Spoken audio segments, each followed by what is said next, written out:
tragedia a medias, cuando el bolsillo mejora pero el sistema falla. Soy Paola Gárate y esta es mi videocolumna de las calles de Culiacán. Espero leer tu opinión en este link y que me honres compartiendo.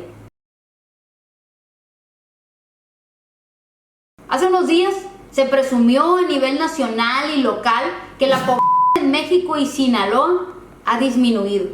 El dato fue celebrado como un logro histórico, pero basta mirar más de cerca para preguntarnos qué tan real es esta mejoría cuando en Sinaloa las familias gastan cada vez más en salud y medicamentos, cuando hay hospitales sin insumos y cuando 6 de cada 10 personas deben de atenderse en clínicas privadas. En nuestro estado, la reducción de la pobreza se topa con un muro de carencias. El 24.7% de la población sinaloense no tiene acceso a servicios de salud, es decir, casi 1 de cada 4 ciudadanos, el 36.9% carece de seguridad social, lo que significa que más de 1/3 de la población enfrenta una enfermedad o accidente sin respaldo institucional. Y si a ello sumamos que el 12.2% carece de acceso a una alimentación nutritiva y de calidad, vemos que detrás de los discursos optimistas se esconde un deterioro profundo en derechos básicos. La paradoja es brutal. Sí, hay más ingresos en los hogares gracias principalmente al aumento del salario mínimo, al esfuerzo y al trabajo de las personas. Pero la otra cara es que esos ingresos se esfuman en consultas privadas, medicinas y vacunas que deberían de estar disponibles en el sistema público. Según la ENIC y el CIEP, las familias sinaloenses destinan entre 10 y 15% de sus ingresos a salud.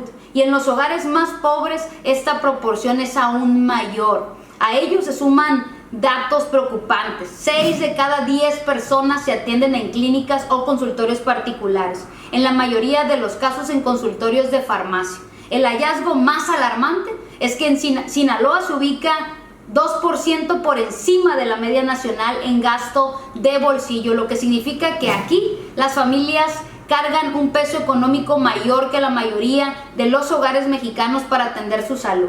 Eso no es un detalle técnico, es un retroceso en derechos. El gasto de bolsillo en México alcanza el 41.4% del total en salud, frente al 20.2% de los países de la OECD. Y en el caso de los medicamentos, el golpe es aún mayor en los hogares más pobres. Más del 70% del gasto en salud se va en medicinas, lo que confirma que la llamada cobertura universal es solo una promesa en papel. Lo que para algunos representa una molestia, para los más vulnerables significa tener que elegir entre comprar medicinas o comer. Sinaloa no es ajeno a esta tragedia. El IMSS reconoció recientemente el desabasto de la vacuna BCG contra la tuberculosis para recién nacidos. En varios municipios hay reportes de cierres temporales de unidades médicas y falta de medicamentos básicos. Y mientras tanto, miles de madres peregrinan de farmacia en farmacia buscando lo que debería ser un derecho. La pregunta entonces es, ¿qué celebramos? Que el INEGI nos diga que hay menos pobres en papel cuando en la vida cotidiana demuestra lo contrario. Porque la pobreza no solo se mide en pesos, se mide en el derecho a la salud, en la seguridad de tener medicamentos disponibles, en la certeza de que una enfermedad no arruinará a una familia entera. Es momento de hablar con claridad, con la verdad.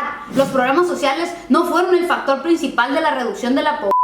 El propio INEGI confirma que solo el 17% de los ingresos de los hogares provienen de transferencias, mientras que el aumento del salario mínimo fue el motor real del cambio.